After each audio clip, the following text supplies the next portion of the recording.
Dulur-dulur, ketemu maning ya. Iya lengkere, lapo. Bismillahirrahmanirrahim. Hai sedulur, jumpa lagi dengan Silent 87. Di kesempatan kali ini, kami telah ngerangkum alur cerita film Sang Penari. Film ini disutradarai oleh Iva Isfansah. Film ini dibintangi oleh Presya Nasution sebagai Serintil dan Oka Antara sebagai Rasus. Oke lur, nggak usah panjang lebar lagi, kita langsung simak aja ceritanya.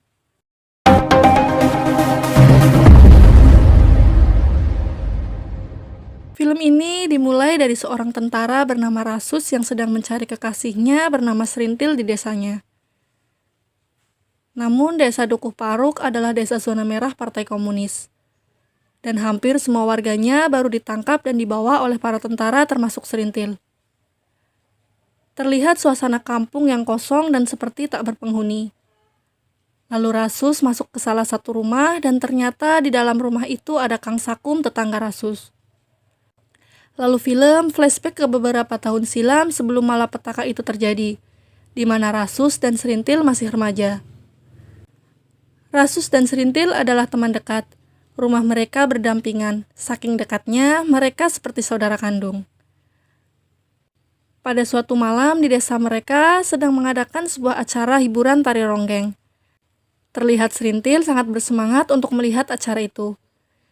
Lalu dia mengajak Rasus untuk menyaksikan tarian ronggeng tersebut. Bos, cepet, wis pada nunggu. Dulur-dulur, iya lengkere, lapo. Serintil sangat mengagumi penari itu. Lalu pagi harinya, Serintil yang tidur di rumah nenek Rasus pun segera bangun dari tidurnya.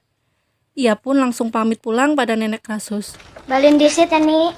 Ya, Rasus tinggal hanya berdua dengan neneknya. Sementara Serintil, dia mempunyai orang tua. Dan orang tuanya adalah penjual tempe bongkrek. Dan ketika Surti, penari ronggeng yang semalam keluar dari rumahnya, Ibu Serintil pun menghampirinya dan memberi Surti tempe bongkrek yang baru dibuatnya. jenganten, kita tempe bongkrek lagi HP. Kang Binge Serintil. Sawan ya. Iya. Pagi itu terlihat suasana desa yang nyaman dan damai. Namun tiba-tiba suasana itu berubah menjadi sangat mencekam karena banyak warga yang mati keracunan termasuk sang penari ronggeng itu.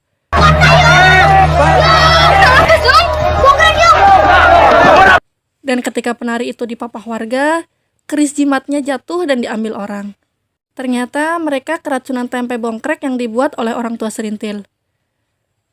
Lalu warga yang emosi langsung mendatangi rumah Serintil. Karena merasa tak meracuni warga dan penari itu, orang tua Serintil nekat memakan bongkrek yang dibuatnya untuk membuktikan pada warga kalau mereka yang mati bukan karena makanan yang dibuatnya. Ini bukan bongkrekku kering. Orang antarkan, bongkrekku kan.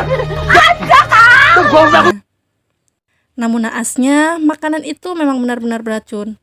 Orang tua Serintil pun keracunan dan mati di tempat. Serintil hanya bisa menangis di samping mayat kedua orang tuanya. Dan Rasus hanya bisa melihatnya dari kejauhan. Lalu scene pindah ke 10 tahun kemudian di mana dua sejoli itu sudah dewasa. Terlihat Rasus sedang membukakan buah pepaya untuk Serintil. Dan Serintil begitu lahap memakan buah itu. Gue seger dari jeruk keprok yang aku minta kemarin. Ya ngerti, nek kau senangnya jeruk koprok. Kini Rasus bekerja sebagai buruh tani bersama warga yang lain dengan upah yang sangat sedikit. Nih, bener kamu. Apa kamu lihat? Wingnya Luis kaki ya, Kang. Masih untung kita di sini. Udah, kerja lagi. Sementara Serintil, dia masih ingin menjadi seorang penari ronggeng. Dan di saat dia sedang melakukan ritual di makam sesepuh desa itu, tiba-tiba Kang Sakum memanggilnya dengan sebutan jenganten. Jenganten adalah panggilan untuk seorang penari ronggeng. Dan Kang Sakum sendiri, dia dulu adalah pemain kendang untuk ronggeng yang dulu mati keracunan dan sampai kini belum ada penggantinya. Warga desa sangat berharap Serintil bisa menjadi ronggeng menggantikan penari yang dulu.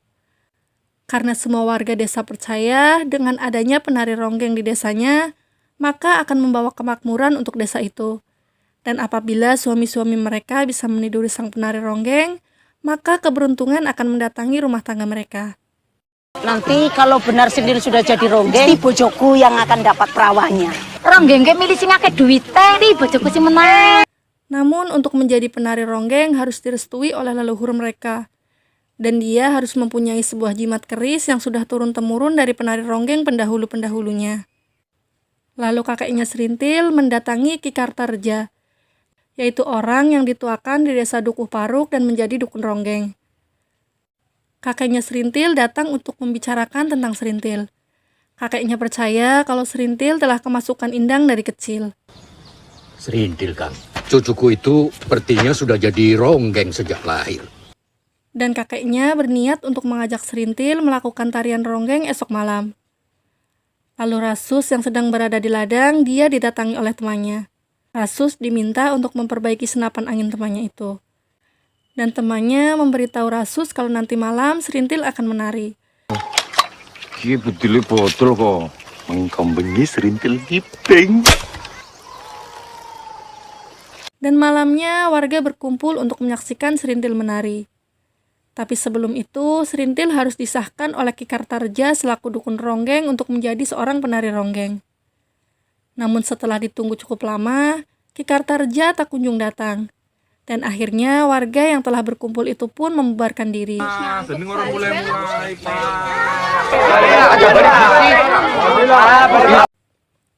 Terlihat Srintil begitu kecewa karena belum bisa menjadi seorang penari ronggeng. Inyong tayang ngibing. Inyong tayang ngibing, Kang. Keesokan harinya, Rasus diejek oleh teman-temannya karena Srintil pacarnya gagal menjadi penari ronggeng. Oke, Sus. Waduh, nane kok iswara suruh nggak? Lalu tiba-tiba datang Kang Bakar dan ikut duduk bersama mereka. Terlihat dari pakaiannya, Kang Bakar bukanlah orang biasa. Dia terlihat lebih berpendidikan dari orang-orang di situ. Ini ada yang salah sedulur-sedulur. Masa warung di sebelah sawah bisa kehabisan beras? Lalu di saat Rasus sedang mandi, Srintil mendatanginya. Srintil mengungkapkan rasa kecewanya terhadap Ki Kartarja karena tidak muncul malam itu. Dan Rasus pun juga mengungkapkan perasaannya, jika dia sebenarnya tak ingin Srintil menjadi seorang penari ronggeng. Lalu Srintil memberikan alasan kenapa dirinya begitu ingin menjadi seorang ronggeng. Pokoknya nyora bisa.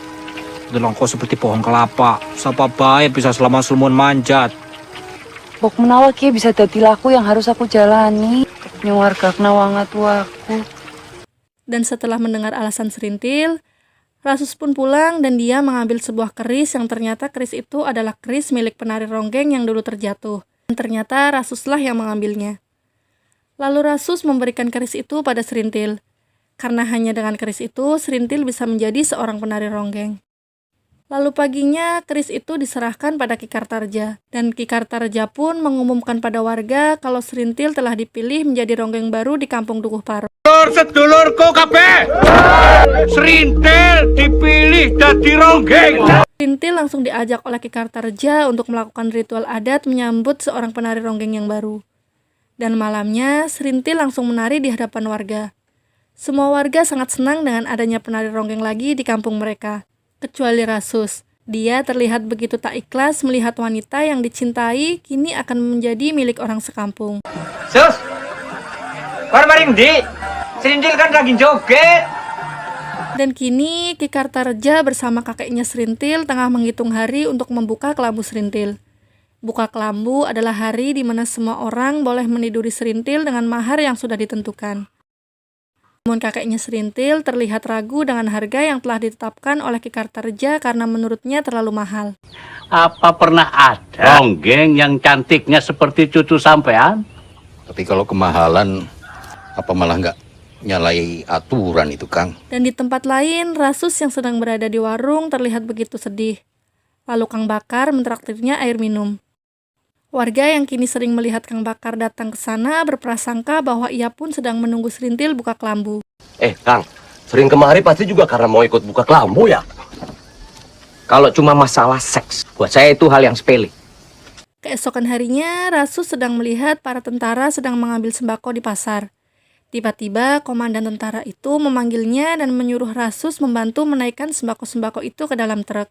Lalu ada seorang warga yang lewat dan mengejek Rasus. Rasus pun langsung menghajar orang itu. Karena perkelahiannya itu, Rasus dibawa oleh para tentara itu ke markas mereka. Wah, ternyata ronggeng. Lo namanya kuli. Ngapa? Amankan, cepat. Dan kini ternyata sudah banyak lelaki yang mengantri menunggu hari di mana Serintil membuka kelambunya.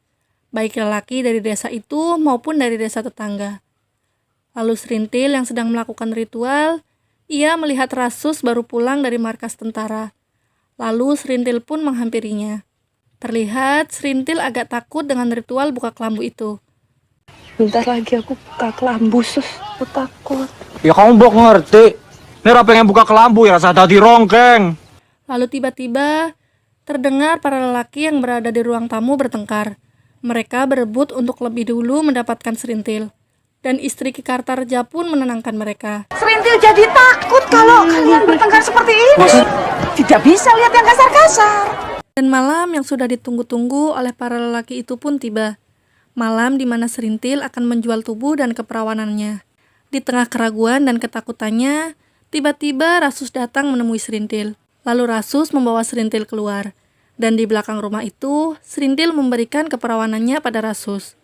Dan setelah itu, Rasus mengantar Serintil kembali ke kamarnya. Rasus sempat melarang Serintil untuk menjadi ronggeng. Namun, keputusan Serintil sudah bulat dan tidak bisa dirubah lagi. Kalau ngapain krono. Menawa sudah pasti aku harus jadi ronggeng.